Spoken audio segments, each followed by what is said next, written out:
guys, it's another vlog today. So ayan mga lord guys, naghanda pala si Mr. ng aming hapunan. So ayan, bumili siya ng lechong manok.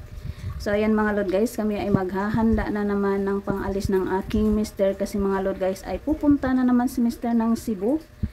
So nagstay siya ng 6 days at lalayas na naman. So ayan mga lord guys, naghanda na naman si Juntis ng mga susuotin niya doon sa Cebu. So ayan, pinipili-pilian na naman niya. Kadalasan kasi mga lord guys, ako talaga ay nag-aayos ng kanyang mga pang-alis kung pupunta siya kung kahit saan. Pero pinipilian naman niya kung anong gusto niyang susuotin. So ayan mga lord guys, ganyan si Mr. Nag-aantay na lang kung ano ang ipapasok ko sa maleta niya. Pinipili-pilian niya kung gusto niya yung gusto niyang damit. So sandali lang naman si Mr. sa Cebu mga lord guys, mga 4 days lang sila doon. Kaya lang mga lord guys, sinabihan ko na kasi siya na wag nang panay alis kasi nga malapit na akong mga anak. Baka pag nandun na siya sa malayo, yung mga anak na ako, Diyos ko Lord. Hirap sa akin pag wala yung aking Mr. pag nanganak ako. Baka mataranta na naman ang aking Damulski kasi kami lang dalawa dito at malayo kami sa aming mga kamag-anak. So ayan mga Lord guys, naghahanda na nga ako ng pangalis niya at nakalat na naman niya kasi ayaw niya sa ganito ganyan. Pili na naman ng pili kung ano susuotin niya doon. So sabi naman ng aking Mr. mga Lord guys, ay last na alis na daw niya muna ito kasi nga malapit na akong mga anak. Kasi minsan mga lord guys, masakit na minsan ang tiyan ko. Para na nga akong nanganganak minsan. So ayan mga lord guys, buti na lang at 4 days lang siya doon. Pabalik-balik na nga si Mr. dyan sa Cebu mga lord guys. Kasi yung mall kasi doon ay kailangan nilang puntahan.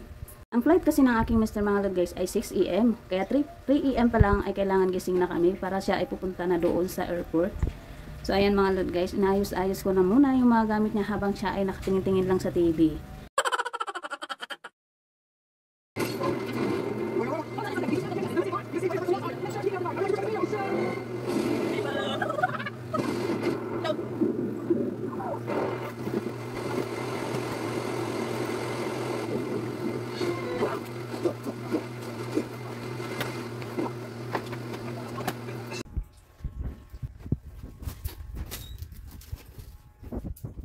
So ayan mga lord guys, gising na pala kami ng 3 AM. So ayan si Mr. ready na ngang lumayas. Ayan, sobrang dilim pa ng labas sa amin. Sarado man ko tinapos.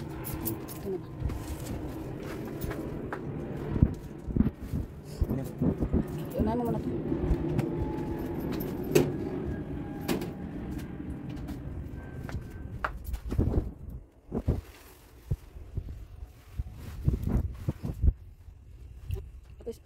Sama-sama di ba? Ano yan, sabay kayo? Ha? Ulan kagabi, mga 11.